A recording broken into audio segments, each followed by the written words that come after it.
Welkom by Podlitiek. Ek is Denel en saam met my in die ateljee is Daniel Elof en Paul Maritz. En in vandag se episode, ANC manifes, Schweizer-protes en die Denel moles. Vandag se episode word met trots geborg deur die Afrikaner Handelshuis. Hoe Afrikaans is jy? Drink jy jou koffie omdat tee te Engels is? Loop jy skelm kaalvoet en klop jou eie botter in jou spaartyd? Looi jy jou eie leer of loopkam jy nog jou hare met 'n kam? Besoek dan gerus die grootste Afrikaanse aanlyn winkel by www.afrikander.com. Enige Podlitiek luisteraar kan R60 afslag kry indien hulle die aanlyn couponkode gebruik Podlitiek. So besoek gerus die webtuiste. Vir jou as luisteraar, jy kan dan 'n bietjie afslag kry by hierdie wonderlike winkel. Ek het alself by die winkel goed gekoop. Dis regtig 'n wonderlike borg en ek sê nie net so oor dit los borgie, maar oor dat ek self al by die winkel was en hulle goed gebruik het. En verder as dit, dis is letterlik op die mooiste bestemming, want as jy uit die winkel uitstap en jy kyk reg, sien jy die Voortrekker monument, as jy links kyk sien jy Pretoria. Dis is dis 'n mooi politieke beeld wat jy nou sê, regs is die Voortrekker monument en links is Pretoria. Dis letterlik 'n wen-wen situasie, jy weet, as jy nou daarna kyk. Nou ja, julle besoek asseblief die Afrikaner Handelshuis se webtuiste om hierdie couponkode te gebruik. Kom ons ons is hierdie week se politiek. Ek dink ons skop af met Daniel, jou eerste onderwerp. Wel, nou onlangs in die media was daar 'n hele paar mense wat gekyk het na die ANC se nuut vrygestelde verkiesingsmanifes en dan het hulle tot die gevolgtrekking gekom, soos wat Stefan Grootes gedoen het, dat die ANC, jy weet, die rustige, kalm middelgrond probeer vat. Laat my begin deur te sê, dis absolute nonsens. En ek nooi jou uit om die verkiesingsmanifest vir jouself te laat lees. Die ANC is so ver links, en die Suid-Afrikaanse politiek is so ver links, nee, dat ek dink hier was 'n tweet wat ek gesien het, ek nogals bewonder het. Iemand het gesê, as hulle die kommunistiese manifesto net woord vir woord neergeskryf het, so ons gegaan het en gesê het, ja, hulle is is 'n middelgrond. So kom ons gee 'n breë opsomming van wat hier gebeur het. In breë, ons is besig om weg te beweeg van 'n vrye markstelsel na een waar die ANC-regering basies besluit. Hierdie is hoeveel hulpbronne jy kry om jou produksie te doen, liewe werker, en as jy dit nie doen, dan stuur ons jou gulag toe. Ons is nog heeltemal daar nie, maar dit is sterk op pad. Nou nee, maar jy sê nou ons beweeg van 'n vrye markstelsel na gemengde en beplande ekonomie. Is dit regtig so? Want is dit nie maar eerder dat ons het reeds 'n gemengde ekonomie met sekere vrye markelemente waar ons ongelooflik dankbaar is. Ons wens daar was meer, maar verstaan, dis nie noodwendig hierdie groot klemverskywing nie. Kyk, dis 'n geldige punt wat jy hierso maak. Die Suid-Afrikaanse ekonomie is nie 100% vry nie. Maar ek dink dis belangrik om te let op die feit dat die vrye mark is ongelooflik weerstandig. Tot 'n groot mate, selfs in kommunistiese Rusland het die vrye mark nog steeds aanhou funksioneer, want dood eenvoudig, dis die natuurlike manier van besigheid doen met mense, as jy goed het om te ruil en hulle het goed wat jy wil hê. En die Suid-Afrikaanse situasie nou, is die ANC besig met hierdie mixed economy idee. Maar die mix word aanhoudend aangepas na meer en meer in die staatslyn. So kom ek gee vir jou 'n paar idees. Kom ek substantieer 'n bietjie wat ek bedoel daarmee. So, ons kyk byvoorbeeld na iets soos die geforseerde beleggingsopsie wat hulle nou wil uitoefen. Basies die ANC-regering wil beskik oor die mag om vir pensioenfondse en ander soortgelyke fondse te besluit. Ja, hierdie is voorgeskrewe beleggings wat jy moet maak om sosiaal-maatskaplike doeleindes te dien. Dit beteken in praktyk, as jy nou op hierdie oomblik besig is om te bou aan jou pensioenfonds, kan die ANC-regering kom en sê, hey, raai wat? Ons wil hê jy moet belê in staatsbeheerde instellings soos SAA of byvoorbeeld Eskom. Nou dis nie 'n belegging nie. Niemand belê in hierdie maatskappy nie, want dit sou 'n dom idee wees. Hulle maak nie 'n wins nie en hulle het geen vooruitsigte van 'n wins maak nie. Wat dit op neerkom is doodeenvoudig die onteiening van mense se privaat geld. En dit is belangrik om te let, weer eens, die onteieningswet en die grondwet maak dit duidelik. Eiendom is nie net beperk tot grond nie. En ons kan hier so 'n tendens sien wat 'n bietjie kommerwekkend is. Daniel, ek wil net weer terugkom na my oorspronklike punt toe. Was daar 'n punt in ons land se geskiedenis waar ons kan werklik sê dat ons het, of nie, ek verstaan natuurlik, jy gaan nie 100% vrye markstelsel hê nie, en ek dink min lande in die wêreld kan spog met dit. Maar is daar 'n punt gewees waar ons kan sê hierdie is eintlik 'n tyd waar ons dan moet streef, hierdie beleide wat ons toegevolg het, want ek sit byvoorbeeld en dink, toe Kreer staatspresident was het hulle ook maar die ekonomie nogals redelik met 'n ysterige greep beheer. Suid-Afrika het nie 'n wonderlike rekord van vrye markstelsel bewerkstellig nie. Kyk, as ons praat suiwer oor markterme, in terme van markvryheid ensovoorts, voor die instelling van goeder so swart ekonomiese bemagtiging, voor die instelling van ander sulke sterk beheermaatreëls, die Suid-Afrikaanse ekonomie het 'n relatiewe oplewing gehad hierso na 96, maar soos jy sê, dis heeltemal reg. Die Suid-Afrikaanse ekonomie, wat net byvoorbeeld iets soos invoertariewe, is nooit behoorlik vry gewees nie. Dit is 'n geldige punt. Maar ek dink relatief tot waar ons was, Ja. 'n paar jaar gelede, en relatief tot waar ons gaan wees in die toekoms, is dit baie duidelik, daar is 'n duidelike skuif in klem. En die ANC gaan nie al hulle beleide uitvoer nie, dis baie waar, die ANC het dit al oor en oor gedemonstreer. Maar die EFF, onder andere, is uiters goed daarmee om die ANC te forceer om sy beloftes te hou, soos met onteiening van grond, soos met die nasionaliseer van die Reservebank.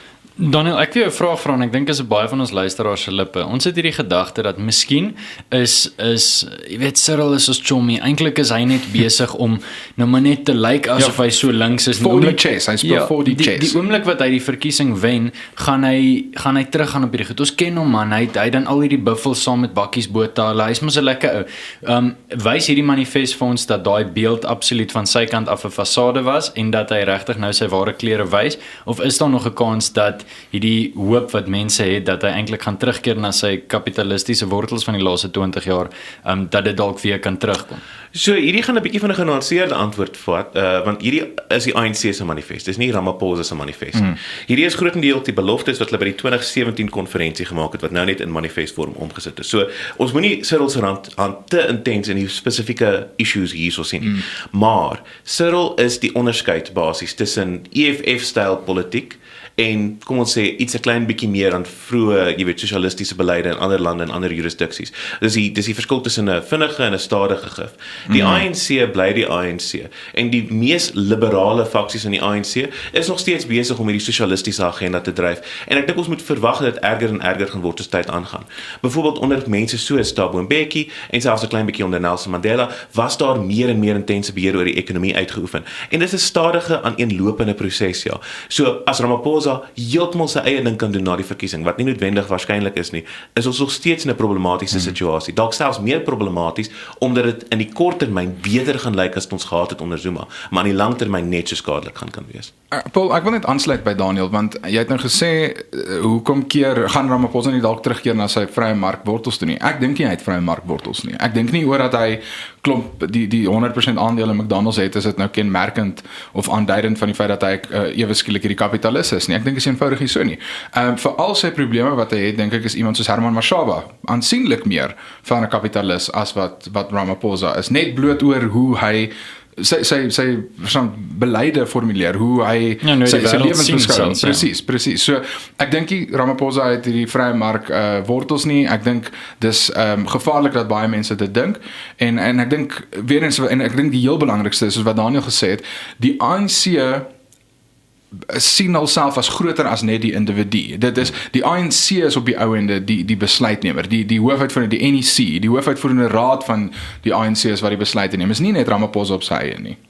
Ek dink kortliks opgesom dan, mens moet nooit vir die ANC kwaad wees net oor hy die ANC is nie. Jy moet hulle gaan takseer op hulle beleide en jy moet vir jouself gaan afvra, wat wys die ekonomiese feite, wat wys die sosio-politiese feite vir ons? Wat is die empiriese gevolge wat ons kan aflei van wat hulle voorstel?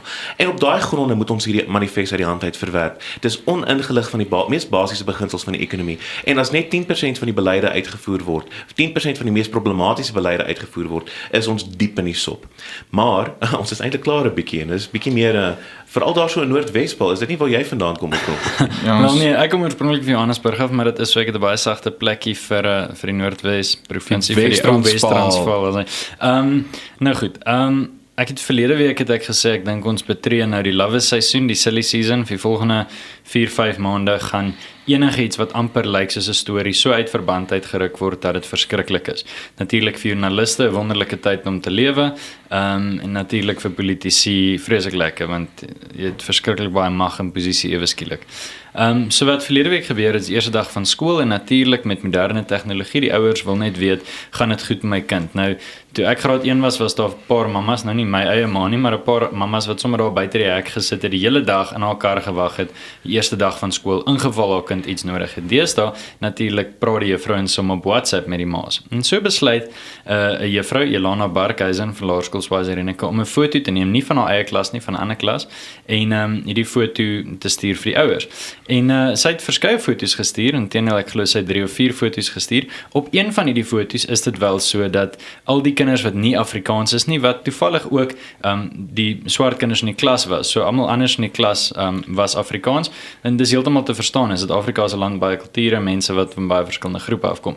So op een foto sit al die swart kindertjies aan een tafel en die rede daarvoor is gewoon dat hulle sekere taaluitdagings het en dat op daai spesifieke stadium hulle gehelp moes geword het. Op al die ander foto's speel hulle lekker saam met die maatjies. Maar daai foto's toe nou versprei onder andere deur ons Twitter vriend Not Advokaat Barry Roo, wat intussen toe ook geskort is en toe nou weer terug is op Twitter en so aan. Maar toe het 'n klomp mense nou 'n groot hoog gemaak. Kyk, hier is rasse skeiding, hier is basies nog apartheid. Wat gaan nou gedoen word? En toe is Ilana Barkhuizen geskort, hangende ondersoek natuurlik, maar die punt is haar naam is deur die modder gesleep. Ek bedoel, haar eie veiligheid is natuurlik in gedrang gebring. Ons weet hoe die EFF letterlik besluit hulle gryp nou. En dis toe nou maar effektief wat gebeur het. En toe het sy die 15de Januarie saam met Solidariteit aangekondig dat sy die skorsing gaan uitdaag. En natuurlik, want daar's ander foto's wat wys dat dit glad nie gebaseer op ras was nie. Vir daai oomblik was dit gewoon op taal gewees. Ja, ek sal graag met julle verder wil praat hieroor, maar vir my is dit net so duidelik dat hierdie land so desperaat is vir rasse stories. Media en politieke partye wil ons so graag verdeel, want waar hulle verdeel kan hulle stemme kry. Ja, ek het twee goed om te sê oor hierdie saak en dit ek dink is redelik eenvoudig. Die eerste een is presies wat jy nou gesê het, Paul. Politieke partye gryp hierdie geleenthede en hulle maak van dit rasse storie en hulle doen dit voordat daar enige feite is. En hier is nie die eerste keer wat dit gebeur het nie. Ons het dit gesien met Ashwin Willemse. Ons sien dit soveel kere onlangs nie. En die ergste is nie net die ANC en die EFF. Ons kan nie net sê dis hulle wat dit doen nie. Dis allerhande partye wat dit doen. Byvoorbeeld insluitend Ideaal. So dis my eerste probleem. Die tweede ding wat vir my verskriklik ontstellend van hierdie is die feit dat hierdie kindertjies hulle is graad 1 hierdie jaar, né? So hulle is 7 jaar oud. Met ander woorde, hulle is gebore in 2011.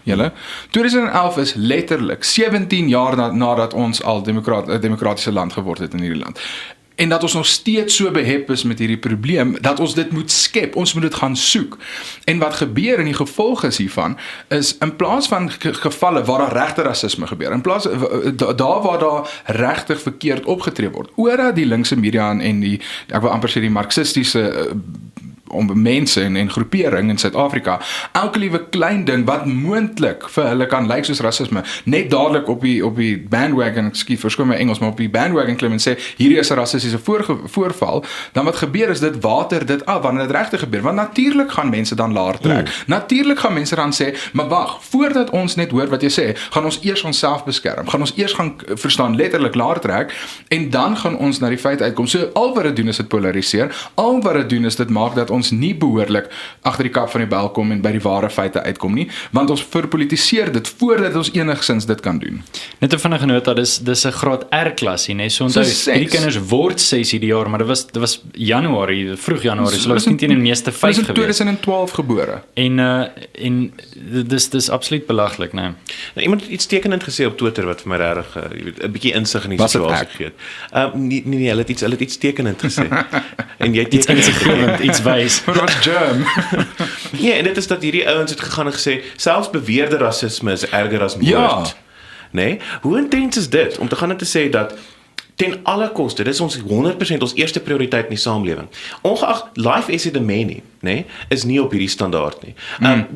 Letterlik die koste in die ekonomie wat ook mense se lewens gaan kos, want dis wat geld doen. Is geld kan mense se lewens beskerm en beheer. Dis onder andere waarvoor dit is. Nou, die koste aan die ekonomie wat Eskom veroorsaak, dis nie so groot probleem nie. Die groot probleem hierso is nie rasisme nie, maar beweerde rasisme. Soveel so dat ons as 'n samelewing 100% moet inspring en ingryp by 4 kleuterkindertjies se probleem. Nou, die ding is, niemand hou van rasisme nie. En niemand hou eers van beweringe van rasisme nie. Maar ons moet sinvolle opwegings maak van wat ons met ons tyd en hulpbronne doen. En hierdie is vir my 'n intense problematiese simptoom. Want wat gaan dit beteken as daar ander, meer ingrypende regte probleme op die rassefront is? As ons so reageer vir so klein probleempie, wat gaan gebeur as iemand dalk miskien op 'n rasse-insident iemand skiet of iets soos dit? Wat gaan ons doen as 'n samelewing? Ek wil baie sterk saamstem met Daniel, dit maak rasisme verskriklik goedkoop. Hoekom sê ek dit? Want ewe skielik, ek meen rasisme is 'n ernstige aanklag. Om vir iemand te sê jy is minderwaardig, gebaseer op jou ras, dis 1930 sosiale darwinisme, dis regtig verskriklik. Ek dink ons gaan nou by onderwerp uitkom wat verder oor hierdie onderwerp praat, maar ek meen, die hele gedagte dat jou velkleur van jou ietsie maak, dis 'n regtig verskriklike aanklag. En nou word dit goedkoop. Nou word dit 'n politieke triek wat die EFF kan gebruik om meer Twitter-volgers te kry of bietjie beter te doen in 'n meningspeiling. Dis regtig, dis onaangenaam, want rasisme is regtig veronderstel om 'n groot oortreding te wees. Net 'n laaste ding vir my kant op hierdie onderwerp voordat ons aan kan beweeg. Wat vir my verskriklik is wanneer politieke leiers direkte geweld uitspreek. Direk sê 5-1 of direk sê vat wit mense se grond of direk sê ons kan nie waarborg dat daar nie 'n wit volksmoord gaan plaasvind binne die volgende paar jaar nie. Hou ons nie daai politieke leiers aanspreeklik vir die direkte woorde wat hulle sê nie, maar ons hou 'n arme laerskool, 'n kleuterskooljuffrou verantwoordelik vir iets wat sy nie eers gedoen het nie. Dit is nie met opset ons lees letterlik vir haar verkeerde gedrag in, maar die mense wat besig is met verkeerde gedrag, hou ons nie eers aanspreeklik nie. Dit is absoluut belaglik. Die laaste gedagte van my kant af. Ek dink dit is belangrik om te let op die feit dat die dinamiek van die Suid-Afrikaanse samelewing heeltemal verander het. Dis waar ons hierdie verskynsel sien. Jy kan sê maak wit mense dood, dis nie 'n probleem nie. Jy kan kindertjies volgens taal groepeer om hulle te kan help met die feit dat hulle 'n ander taal praat, wat 'n heel redelike ding is om te doen as hulle nie die taal kan praat wat die skool gebruik nie, want hulle gestuur is ondanks daardie feit en jy's as gevolg van daardie feit sodat hulle die taal kan aanleer. Nou die probleem is die volgende, né? Is dat Suid-Afrika se situasie is dat die rasmagsbalans het geskuif. En daarom, hierdie lyk 'n klein bietjie meer soos die rassepanieke wat jy gesien het onder iets soos byvoorbeeld wit Amerikaners, nou onder swart Suid-Afrikaners. Die dominante groep is nie wit Suid-Afrikaners, die dominante groep is swart Suid-Afrikaners, in terme van sosiale mag en ekonomiese mag, ongeag en wat die politieke EFF mag. sê. En politieke mag, ongeag wat die EFF en so sê.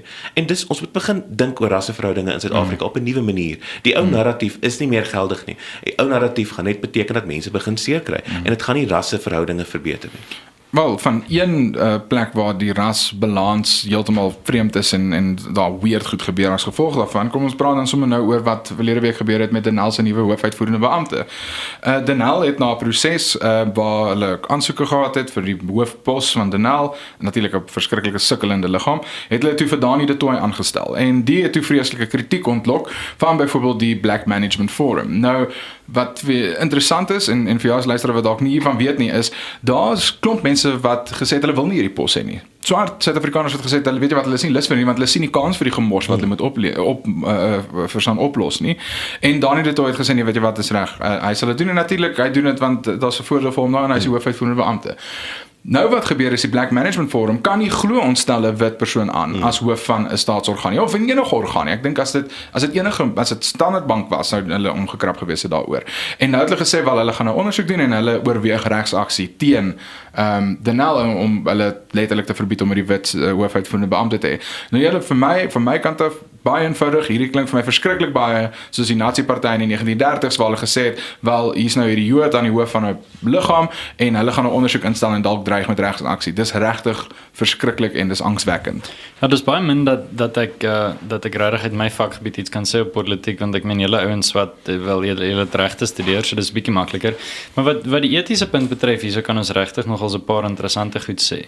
Wat is dit wat Daniel de Tooy verkeerd gedoen het? Dit moet ons osself vra. En dit is letterlik net die feit dat hy wit is. Nou goed, yep. Daar is hierdie teorie gewees, dat mense, sekere verskillende groepe van mense, gebaseer op hulle velkleur, 'n sekere mate van vermoë en intellek het. Dit word genoem sosiale darwinisme en dit is gebruik om byvoorbeeld nasionaal-sosialisme te regverdig in Duitsland, maar verskeie ander ideologiese bewegings ook. Dis 'n verskriklik gevaarlike punt om op te beweeg as jy sê iemand se velkleur maak hom onbevoeg. So hierso behoort ons regtig 'n flikkering van gevaarligte te sien, want dit is nie net gewone ou rasisme nie. Hierdie is letterlik 'n punt waar jy sê hierdie persoon het niks verkeerd gedoen buiten vir die kleur van sy vel nie. En die feit dat dit verkeerd is om 'n sekere kleur te wees en dat dit algemeen aanvaar word in die narratief, dis nie eers hoofnuus nie. Ja, jy weet, dis nou maar so. Natuurlik kan ons dit verwag. Dit wys vir ons hoe ver ons al gekom het en hoe versigtig ons moet wees. Verder as dit, hoe ver ons van normaliteit af is. Absoluut. Ek dink die punt van normaliteit wat jy dan maak is die kernpunt vir my. Aan die einde van die dag, waar begin ons as 'n samelewing om te gee oor ander mense? Waar moet ons spesiale beskermingsmaatreëls instel? En dis vir die wat die mees kwesbaar is. Die kwesbare lede van ons samelewing het absoluut ons hulp nodig. En in Suid-Afrika se situasie, ironies genoeg, is 'n hele paar van hulle swart. Om waar te sê by verre die meerderheid. Die probleem hierso is dat hierdie is nie wat hier gebeur nie. Die Black Management Forum is nie besig om op te tree ten behoewe van die mense wat die mees kwesbaar is nie. Nee, om waar te sê, deur iemand te probeer aanstel wat minder bekwaam is, wat meer staatsgeld gaan mors, gaan ons juis die armes die meeste krenk van almal. Hulle gaan die meeste ly onder die vermorsing. Hulle gaan die meeste ly onder die onderdrukking van ekstra belasting om nou op te maak vir hierdie vermorste geld. Om 'n CEO, om mense wat kompeterend vir 'n CEO pos aansoek doen, te probeer nou arbitrair te probeer uitsorteer gebaseer op ras, is nie om na die kwesbare lede van ons samelewing om te sien nie. Dis net mooi die teenoorgestelde. En dis 'n skande dat ons as 'n samelewing toelaat dat ras gebruik kan word op hierdie manier om die wat reeds bevoordeel is net nog verder te bevoordeel.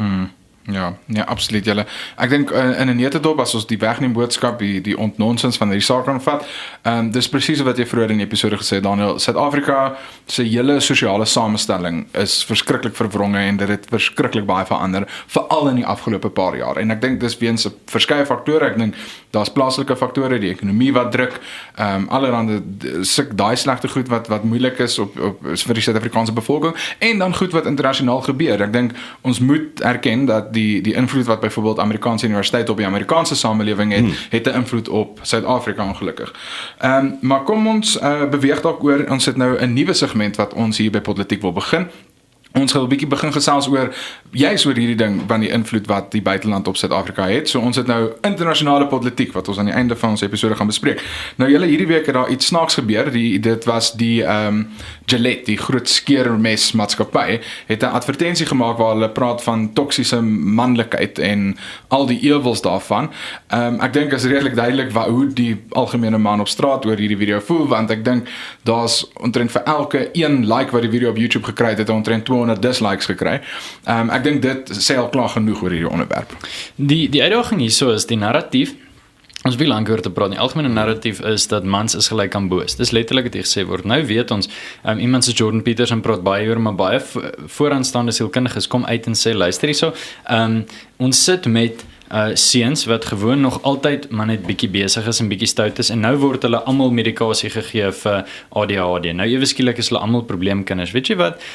Ek dink die hele idee van manlikheid en om op te, jy weet, dit is nie gelyk, manlikheid is nie gelyk aan geweldenaars en mense wat vroue mishandel en so aan nie. Dit is 'n absolute droogbeeld, en die feit dat Amerika, vooraanstaande land, op hierdie perdjie gespring het en nou maar sê, ja, dit is hoe ons dit gaan uitbeeld. Dis vir my verskriklik.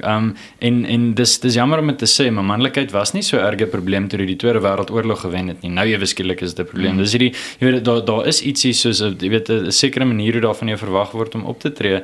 En nou sê hulle, goed, maar jy as man is gelyk aan boos, net omdat jy nou en dan, ek weet nie, wat is dit nou verkeerd om jou hoed af te haal vir 'n meisie? Is dit nou toksiese manlikheid? Want dis, ek dink op 'n dag want hulle pad is. Kyk, ek dink die begrip is baie onhulpvaardig. Ja. As die boodskap was verkrachting is verkeerd, niemand is nie aan boord met daai nie. As dit is geweld is verkeerd, niemand is nie aan boord met daai nie. Ek dink die probleem hier is toksiese maskuliniteit word hierdie sosiale teorie, né? Die idee is dat mans moet mekaar aanspreeklik hou. Ek is baie jammer, maar ek is nie in 'n vriendekring waar mense na my toe kom en sê, "Hey buddy, dink jy ek moet daai meisie verkragt nie?" Precies. Dit gebeur nie. Die punt is dat dis ook nie wat die empiriese data wys nie. Hierdie is doodeenvoudige empiriese vraag. Is daar 'n kultuur van geweldpleging? Is daar 'n kultuur van seksuele misdrywe wat bestaan onder meeste mans? As dit waar was, is dit regtig die geval was? Absoluut. Gebruik enige term wat jy wil om dit te beskryf. Maar ons sien dat 6% van mans is verantwoordelik vir 50% van geweldige insidente. Nee? En ons sien nog groter afwykende syfers wanneer dit kom by goeie so seksuele misdade, waar dit nader is aan 1% vir 90%, sulke tipe goeie. Die punt is dit, nee, is dat ons as 'n samelewing moet probeer om 'n goeie samelewing te bou wat mekaar aanspreeklik hou. Maar iets soos toksiese maskuliniteit gebruik daardie eenvoudige waarheid en dit verander dit in 'n manier om kom ons sê, onhulpvaardige, onwetenskaplike teorieë toe te pas oor hoe 'n samelewing behoort te lyk, en dit laat jou nie toe om enigstens selfs daaroor 'n woord te rep nie. Want as jy sê, hoorie, ek is nie seker op die data of daar regtig hierdie probleem bestaan nie, dan onmiddellik, ongeag, sonder dat ons na die data hoef te kyk enigstens, is jy outomaties deel van die toksiese kultuur. En ons hoef nie verder na jou te luister, want jy is deel van die probleem wat ons probeer uitskakel. Ek dink dit is 'n gesonde omgewing vir debatvoering. Daniel, ek stem so 100% saam met jou. Ek dink geen man het een oggend wakker geword en verstaan, jy weet, hy is hierdie toksiese man wat sy vrou aanrand en lelik praat en neerpraat op sy dogtertjie by die huis nie en net sy seuns laat beklei en verstaan al hierdie verskriklike goed doen by die huis nie, en toe kyk hy nou ewe skielik die advertensie en dink hy, weet jy wat, ek moet gaan introspeksie doen. Maar die dankie skeer mens vir die morele les. Ja, niemand dink Maar jy so my nie. skeer mense met my praat met sterke pille. En dis so verskriklik van hierdie, maar dan die ergste is dat mense letterlik dink, hierdie is 'n wonderlike advertensie. Kyk net wat 'n wonderlike ding doen Gillette. En ek dink Conscious Carricle op Twitter het dit eintlik so mooi beskryf vir my. Hier kom Gillette, 'n skeermesmaatskappy, en vervreem letterlik hulle hele kliëntebasis. In Engels het ek het getweet hierdie week wat sê go woke, go broke. En ek dink dis basies wat met Gillette op die einde gaan gebeur. Ter opsomming dus, Podlitiek, so Gillette, ons het ons gedoen en julle versoek gestaan. Ons is amptelik teen al hierdie slegte dinge. Podlitiek, the best a man can get. As een van julle iemand slaan, sonder om my eerste vraag en ek uiters ontsteld wees kerels. Maar dit bring ons dan by die blinkkant bo. En ja, Paul, wees wat daar vir ons wegspring. Nou ja, ons weet dit gaan nie so goed met groot media huise nie, dankse alternatiewe media, en daarom, ons het kennis geneem op sosiale media, dat Netwerk 24 op soek is na 'n politieke joernalis. Nou, nie een van ons het alleen die kwalifikasie nie, maar ek glo dat ons drie saam kollektief, soos kollektiewe skuld en kollektiewe bedinging, kollektief het ons die vermoë om hierdie pos te vul, en daarom wil Podlitiek onsself aanbied vir Netwerk 24 se politieke joernalis posisie as 'n kollektief. As ons kollektief verantwoordelik kan gehou word vir die verlede, dan kan ons seker maar kollektief aansoek doen vir die posisie, dink ek. Die grap is by julle as julle dink dat ons kollektief die finansies nou moet bestuur, want ek dink ek is die slegste daarvan. Hierdie is 'n binnegemeenskap van goedere vennootskap, Daniel. Van my kant af net 'n kort blink aan bo, ek wil net dankie sê aan die hele Suid-Afrika en veral aan politici dat julle ons werk hier by Podlitiek so maklik maak, want julle gee vir ons werklik oneindige materiaal, soos dat ek dink duidelik blyk uit vandag se episode. Nou ja, ons sal volgende week vir julle kennis gee oor ons partynaam, so hou aan om vir ons die partyname daar op sosiale media te Die versprei. kompetisie sluit die 21ste Januarie en jy kan 'n R500 geskenkbewys by ons wonderlike borgers die Afrikaner Handelshuis wen. En ons het 'n paar baie interessante name al gekry, maar ons weet die wenner is nog op pad. Nou ja, soos kundigheid en logika en sin in Suid-Afrika het hierdie episode blykbaar nou ook tot 'n einde gekom. Ons nooi jou as luisteraar uit om self bietjie te ontnonsens. Sluit aan by die gesprek op Marula Media.